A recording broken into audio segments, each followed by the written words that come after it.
Okay, so for our next case study around the question, do I need to have a lot of money to start a high cash value life insurance policy?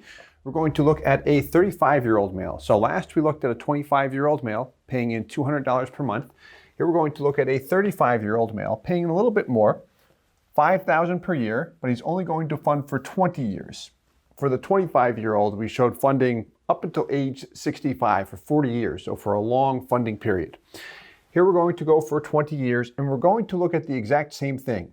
Max fund a policy from the get-go. And again, what that means is of the $5,000 per year that we're going to pay into the policy, we're optimizing it.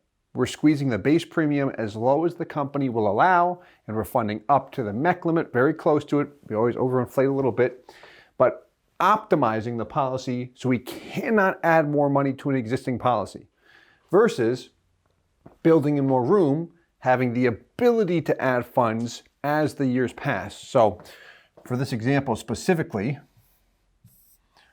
we're going to have a $2,000 base premium and a $20,000 MEC limit. So if you do not see the 25-year-old male case study, we touched on this as far as where my money goes, dollars that go towards the base premium. The insurance company overcharges me in the early years, specifically in the first and second year with the product we're going to look at here. That purchases me a death benefit up front. PUA dollars accelerate the cash value growth immediately. That's money that's accessible, begins to yield the guaranteed rate, dividends and interest faster. It does buy me some death benefit, hence the term paid up additional life insurance is what it stands for. But that's how those two areas work. And then I've got to be aware of my limitations. Same insurance company that we used for the 25-year-old male, we're going to use for the 35-year-old male. Insurance company, 10x base premium. And then I want to fund up to my MEC limit. We're going to look a little bit more here at the specific details that have been provided on this case, more so than what we did for the 25-year-old. But jumping the gun, that's all right. I do that all the time. Let's take a look. So our 35-year-old male case study, really what we're looking at here. There we go. Max funded versus extra room. So if I look at this on the surface, max funded gives me more cash. It means of the money I'm paying into a policy, I've got maximum cash value over the life of the policy too. I'll see more death benefit as well. So if I have a payment and I know this is the max I want to pay into a policy, or maybe I build it with, hey, here's my maximum desired payment, this is the way to go. It'll optimize my cash value. Where I may want to go with this is if I said, hey, I know that there's a chance my income is going to increase, or maybe I know with all certainty it will. It's going to go up based off of my career path, an inheritance, I'm going to flip a piece of property, whatever it might be.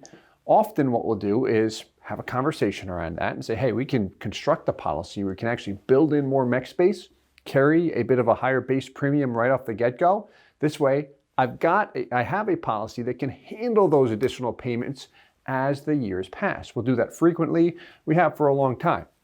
We don't maximize every policy with a 10/90 split right off the bat. Some we do. It depends on the individual's goals. So as we look at this, $5,000 per year going in. Here we have a $2,000 base premium and a $20,000 MEC limit. Same out of pocket, same insurance company, all that good stuff. What's very interesting, right, we've spent time on this before in dividend studies, is I've got less cash value. Look at by year 5, I've got $4,300 less in cash value, but a higher dividend payout in my dividend column. Fun stuff. I would check out our dividend study for more information on that, or our split studies provide more detail. Point being here, as time passes, break-even point, year 6 on the max funded policy. So as time passes, I funded for 20 years. At the end of the 20-year mark, let's get that high up here. What do I have? Cash value, about $150, $130 over here. It's a $19,000 difference in cash value. Death benefit, was higher in the example on the right. The reason why, remember we had a $20,000 MEC limit, and what has a direct relationship to the MEC limit? What does the IRS use as a measuring stick to say, hey, is this going to be viewed as life insurance or a modified endowment contract in our eyes? My age and death benefit, first 7 years and beyond that time frame as well. So after we complete the funding, we can keep paying in if we want to, but here they wanted to stop after 20 years. Cash value continues to grow, and I see really what the difference was. Here, how much, here's what I'd look at. If I'm considering this, I've got $5,000 in cash flow per year. This example, I've got a $2,000 base premium. That's why it hurts me more in the beginning if I'm comparing cash value. Same company, same product, all that good stuff. Less cash value right off the bat. Because of the higher base premium and the higher death benefit, higher MEC limit, there's a higher cost. So how much does that extra window room, extra MEC space, cost me relative to this guy? This would make sense if I knew and actually followed through in adding more money to the policy. That's where it makes sense, because kind of like we touched on with the 25-year-old male,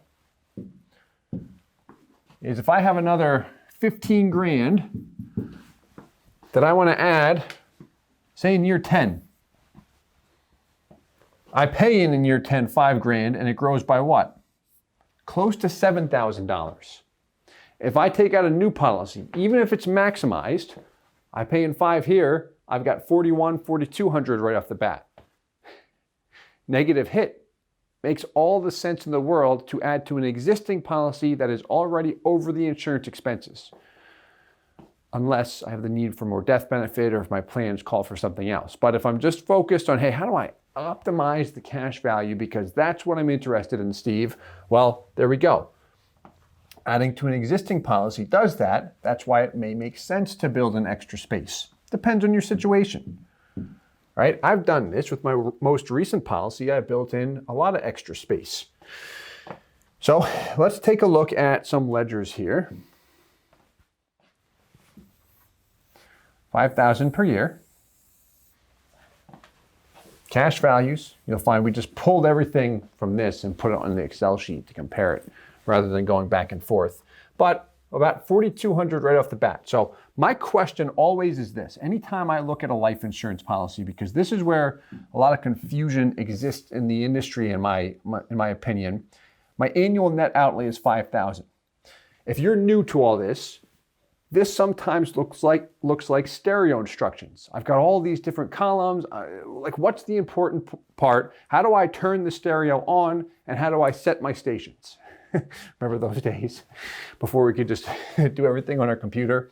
So of that annual outlay, money can go toward premium or a PUA rider. We do have a term attached as well. I'm going to put the term that is attached, classify it with the premium up here. So how we start to read these illustrations, and every company is different. Base policy insurance. There's my whole life death benefit, $50,000. Here's my base premium. Not $500. Based off of the cash flow this individual is paying in, that's as low as we could get it. That would be as low as we get it with this type of design if he was paying in $3,000 per year. So I cannot always get, as this company, for example, allows a maximum of a 1090 split, this particular company. I could not get a 1090 split with this, with $3,000. I would need to pay in more, for example, to achieve that. As I grow older, sometimes that happens. But again, back to this, where is my money going?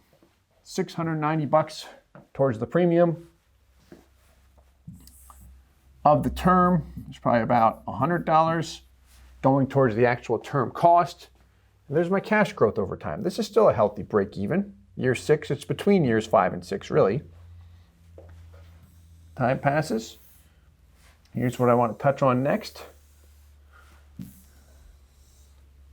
MEC limit. So he's paying in $5,000 per year. We've got it at just about $6,000.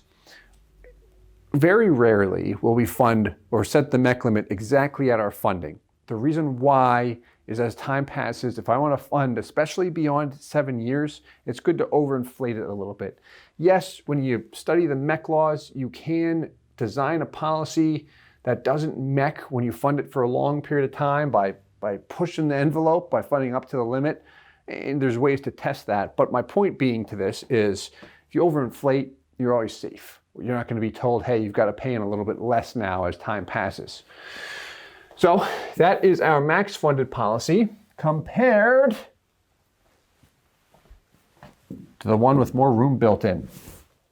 So $5,000 out of pocket, base premium $2,000, not $619. MEC limit, come on, $20,000. So now I have the ability to go up to $20,000, but I'm only committing to $5,000. That's the kind of stuff I look for when we construct these policies. This is going to match the Excel. There's my payment going in. It's really year 11. I've crossed over. Now you'll push that up by paying more money into the policy, whether I'm just adding more funds at leisure or if I'm paying it back with a loan.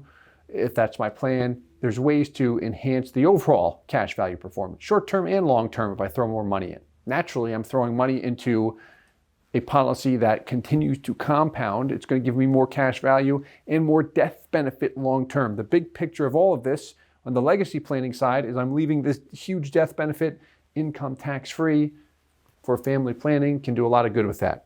So this one was a lot of fun. Reach out with any questions and enjoy the next case study. Hey guys, Steve Parisi here. If you enjoyed the content you just saw, please subscribe, like, and hit the notification bell for future videos. If you'd like more information or to see some custom policies for yourself, feel free to call or email our offices at the contact information below.